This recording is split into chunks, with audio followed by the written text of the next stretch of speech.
Hello everyone, I hope you all are doing well. तो आज हम स्टार्ट करेंगे एक नया चैप्टर जिसका नाम है केमिकल रिएक्शंस एंड इक्वेशंस। ये केमिस्ट्री का एक चैप्टर है। तो आइए शुरू करते हैं।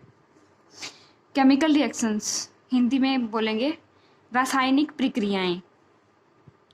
Chemical reactions are the processes in which new substances with new properties are formed। इसमें केमिकल रिएक्शन में क्या होता है कि रिएक्टेंट होते हैं और प्रोडक्ट होते हैं। रिएक्टेंट्स जो हो सकते हैं वो दो भी हो सकते हैं, दो से ज़्यादा भी हो सकते हैं, एक नहीं होगा, दो या दो से ज़्यादा होंगे। और प्रोडक्ट भी जो हैं वो ज़्यादा भी हो सकते हैं, एक भी हो सकता है प्रोडक्ट। तो उसमें केमिकल रिएक्शन में क्या होता है कि जो सब्सटेंस बने हैं उनकी अपनी अलग प्रॉपर्टी होगी। जो न्यू सब्सटेंस बनाया रिएक्टेंट्स ने रिएक्ट करके जो प्रोडक्ट बनाया है उस प्रोडक्ट की अपनी अलग प्रॉपर्टी होगी, न्यू प्रॉपर्टी होगी।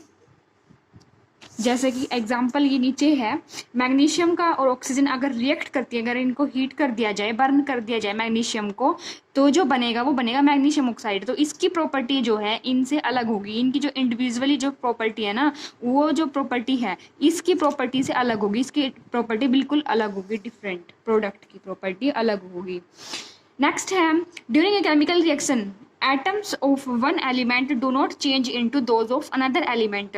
ये है कि जो जिस भी एलिमेंट के एटम्स ने रिएक्ट किया है तो वो एलिमेंट जो है प्रोडक्ट में जाके भी वही एलिमेंट रहेगा। ये नहीं है कि वो कोई और एलिमेंट बन जाएगा। जैसे कि एग्जांपल देखिए कि मान लीजिए मैग्नीशियम का रिबन का नीचे हमने एग्जांपल लिया है मैग्नीशियम का। मैग्नीशियम और ऑक्सीजन एक साथ रिएक्ट करेंगे तो मैग्नीशियम ऑक्साइड बनता है। तो जो प्रोडक्ट बना है वो मैग्नीशियम और ऑक्सीजन से ही बना है। ये नहीं है कि कुछ और ही प्रोडक्ट बन जाएगा या उधर सिलिकॉन बन जाएगा या कोई भी और एलिमेंट बन जाएगा। बनेगा वही प्रोडक्ट जो हमने रिएक्टेंट्स में लिया है। जो आइटम्स हमने रिएक्टेंट्स के लिए हैं उन्हीं की हेल्प से जो प्रोडक्ट बनेगा। Only a rearrangement of atoms takes place in a chemical reaction. सिर्फ और सिर्फ रीअरेंजमेंट होता है। जैसे इस एग्जांपल में था, जो मैग्नीशियम है और ऑक्सीजन है ये रिएक्ट करके बनाते हैं मैग्नीशियम ऑक्साइड। मैग्नीशियम ऑक्साइड तो इनका सिर्फ रीअरेंजमेंट होगा, ये चेंज नहीं होगा कि मैग्नीशियम का सिलिकॉन बन जाएगा। नेक्स्ट है डेफिनेशंस हैं रिएक्टेंट की और प्रोडक्ट की। रिएक्टेंट्स क्या होते हैं, जो कि हम यूजुअली जो है लेफ्ट हैंड साइड को लिखते हैं इनको हमेशा। The substances which take part in a chemical reaction are called reactants. जो केमिकल रिएक्शन में पार्ट लेते हैं। जैसे नीचे वाले एग्जांपल में मैग्नीशियम और ऑक्सीजन जो है एरो के लेफ्ट साइड जो है, ये जो एरो है इसके लेफ्ट साइड जो है ये रिएक्टेंट्स है, जो ये रिएक्ट करते हैं। और ये है प्रोडक्ट। प्रोडक्ट्स क्या होता है, the new substances produced as a result of chemical reaction are called product. जो रिएक्शन के कारण जो नया प्रोडक्ट बना है वो है प्रोडक्ट, जो कि हम हमेशा राइट हैंड साइड को ही लिखते हैं। In a chemical reaction reactants are transferred into product. किसी भी केमिकल रिएक्शन के अंदर रिएक्टेंट्स जो है वो किस में, प्रोडक्ट में ट्रांसफर हो जाते हैं।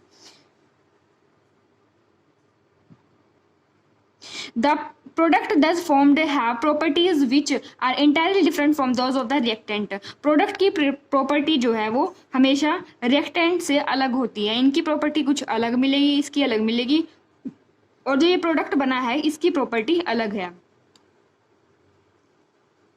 एग्जाम्पल है reaction of magnesium with the oxygen of air.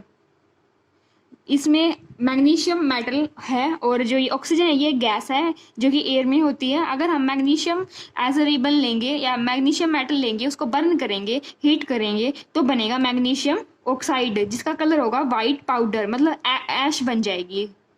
अगर मैग्नीशियम और ऑक्सीजन ये रिएक्ट करेंगे तो एक वाइट पाउडर बनेगा, ऐश बनेगी, वो होगा मैग्नीशियम ऑक्साइड का। When a magnesium ribbon is heated, it burns in air with a dazzling white flame to form a white powder called magnesium oxide. It is an example of chemical reaction. In this reaction, there are two reactants, magnesium and oxygen. Only one product magnesium oxide. इसमें जो है ये दोनों जो है ये है reactant और ये एक सिंगल है, ये प्रोडक्ट है। ज़रूरी नहीं है रिएक्टेंट दो होंगे या तीन होंगे, कितने भी हो सकते हैं रिएक्टेंट, और प्रोडक्ट भी सिंगल भी हो सकता है और मोर देन वन भी हो सकता है। तो अगर हम मैग्नीशियम रिबन को एयर में बर्न करेंगे तो क्या होगा, एक वाइट फ्लेम बनेगी। और जो पाउडर बनेगा वो भी वाइट पाउडर बनेगा जिसका जो कि होगा मैग्नीशियम ऑक्साइड का। नेक्स्ट है the properties of the product magnesium oxide are entirely different from those of the reactant magnesium and oxygen. ये ऑक्सीजन का सिंबल है, ये डायटोमिक फॉर्म में मिलता है, मीन्स 2 एटम्स टुगेदर होते हैं, और ये है मैग्नीशियम का सिंबल। तो जो प्रॉपर्टी होगी मैग्नीशियम ऑक्साइड की वो बिल्कुल डिफरेंट होगी इन दोनों से। नेक्स्ट है before burning in air, magnesium ribbon is cleaned by rubbing with a sandpaper. This is done to remove the protective layer of basic magnesium carbonate from the surface of magnesium ribbon so that it may readily combine with oxygen of air. जो हमने ये experiment पढ़ा अभी, जो ये example पढ़ा है magnesium का और ऑक्सीजन का, जब हम मैग्नीशियम को इसमें बर्न करते हैं एयर में, उससे पहले ये सैंड पेपर से क्लीन कर लिया जाता है, ताकि ये जो उसके ऊपर लगी हुई एक लेयर लग जाती है उसके ऊपर मैग्नीशियम कार्बोनेट की, तो उसको हटाने के लिए, उस लेयर को हटाने के लिए क्या करते हैं, उसको रब करते हैं ताकि जो है वो ईजिली बर्न हो जाए एयर में। और जो लेयर बनी हुई थी उसके ऊपर वो है मैग्नीशियम कार्बोनेट की, जो कि बेसिक इन नेचर है। मीन्स कोई चीज़ एसिडिक होती है, कोई बेसिक, ये है बेसिक मैग्नीशियम कार्बोनेट है, ये है इसका नेचर है basic. The basic magnesium carbonate on its surface is formed by the slow action of the moist air on ribbon, magnesium ribbon। बनता कैसे है ये मैग्नीशियम कार्बोनेट? ये बनता है मोइस्ट एयर के रिएक्शन के कारण। अगर मैग्नीशियम को रख दिया जाए तो वो एयर से, मोइस्ट एयर से जो रिएक्ट कर लेता है और क्या बना लेता है, मैग्नीशियम कार्बोनेट। तो इसीलिए ये बर्न करने से पहले ये सैंड पेपर से इसको रब करना पड़ेगा ताकि ये अच्छा। नेक्स्ट है it is not that chemical reaction can be carried out only in a science laboratory. ये ज़रूरी नहीं है कि केमिकल रिएक्शन जो है सिर्फ और सिर्फ लेबोरेटरी में ही की जा सकती हैं, ये काफ़ी जगह होती रहती हैं। जैसे कि many reaction keep on occurring in our daily life में भी होती रहती हैं, पता नहीं चलता। जैसे कि एग्जांपल है कुछ, उससे आपको आइडिया मिल जाएगा।